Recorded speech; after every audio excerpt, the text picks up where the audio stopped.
happened. What we do know that around an hour ago, around 7:30 New York time, in the middle of busy rush hour, sort of pretty much in the heart of Manhattan, not far from Times Square, there was an explosion, according to New York police, on a platform of on the subway in between 42nd Street and 8th Street.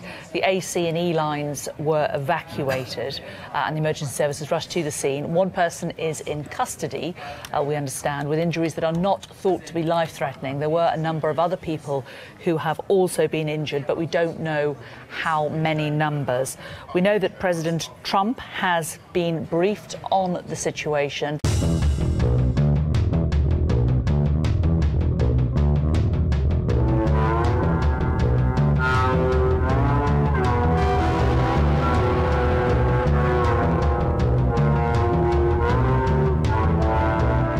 US law enforcement official has said that a man had an explosive device strapped on when it exploded in a New York City subway.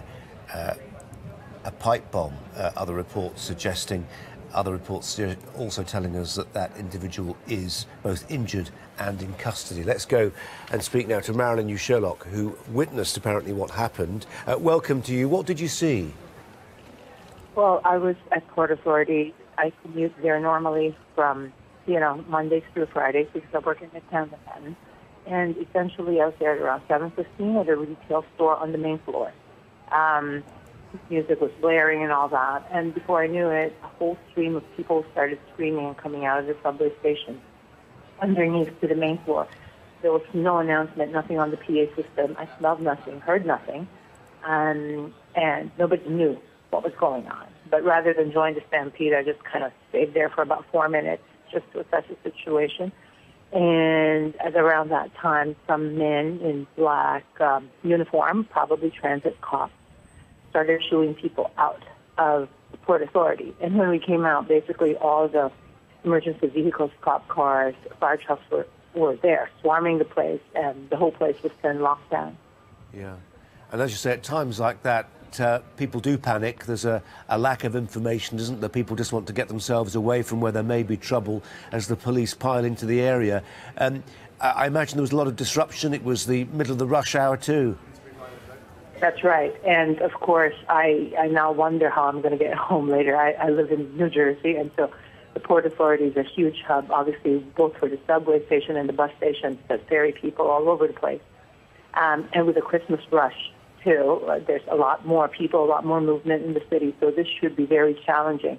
The thing that worried me the most was actually when I was speaking to the sales lady at the store was that their PA system was not interrupted with any kind of emergency information, for example, which I think is critical when things like this happen. What if there was a fire or something else, And she didn't seem to know because I asked her, well, do you normally get emergency, PA announcements? And she couldn't even tell me if they did or not.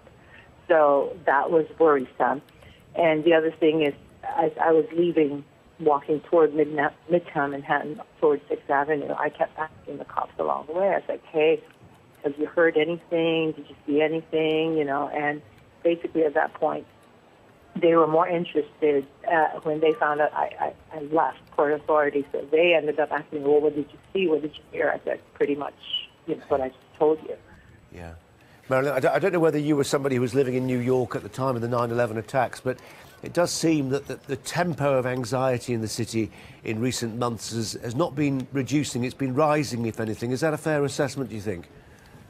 I think so. I mean, I been to New York. I'm not a New Yorker, but I suppose I am a de facto New Yorker because I spend more time in New York than in my home state. But, you get desensitized as well. It's a terrible thing to say, but, like we don't make way when the emergency sirens are going, it's just an EMS truck or a fire truck, and you get so desensitized. And then something like this happens, and then, again, you stop. And it reminds you of certain very unpleasant things. But the truth is, what do you do? I mean, do you just let it kind of scare you or make you fearful? It's a tough call. At the same time, you don't want to be reckless, No, at the end of the day, you've got a job, you've got to go to work, haven't you? Marilyn, you Sherlock, really appreciate you talking to us today. Thanks very much indeed. No problem. Thank you.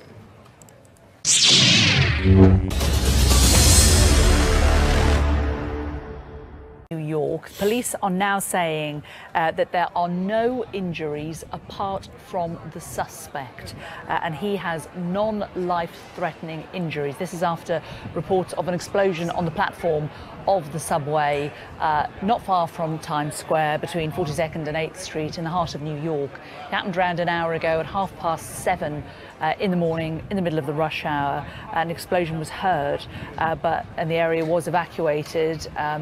3 of the subway lines were evacuated, and at the moment the subway is still bypassing this area. A huge police presence, the fire department down there as well as the ambulance service, because they didn't know the extent of what had actually gone on underground. Above ground, a lot of people reportedly running from the area, a great deal of confusion, but it does appear that it was a relatively small explosion. The person that was injured is now in custody. He's simply described as one male suspect. Somebody suggested it might be something like a pipe bomb. Another reporter suggested that the person who has been put into police custody seemed to have wires on his person. So we don't know quite exactly what the motivation was for what happened down there.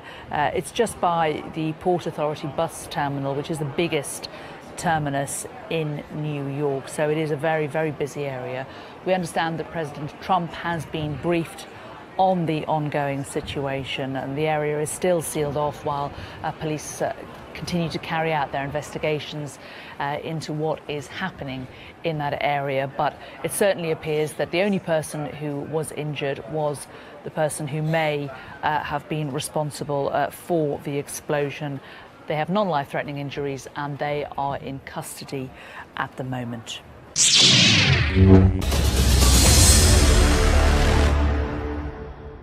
We can now go to Greg Milam, who is in America for us. Greg, what's the latest that you're hearing?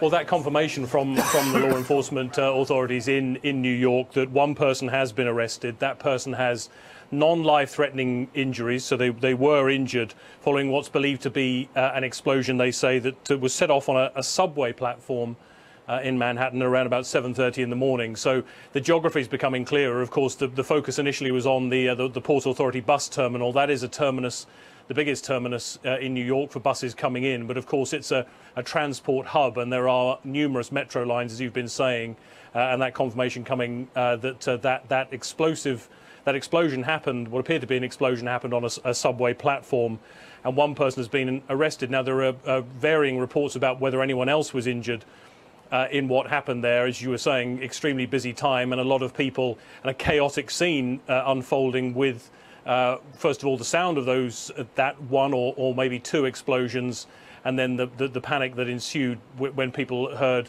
word of that. But little more confirmation coming from the authorities. We've seen that huge response from the law enforcement there. Of course, it is New York with a history of understanding what terrorism is and what it can do.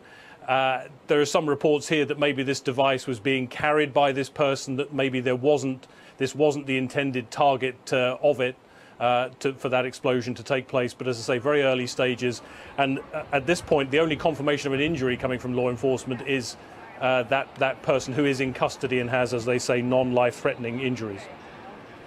Greg, thanks very much for that.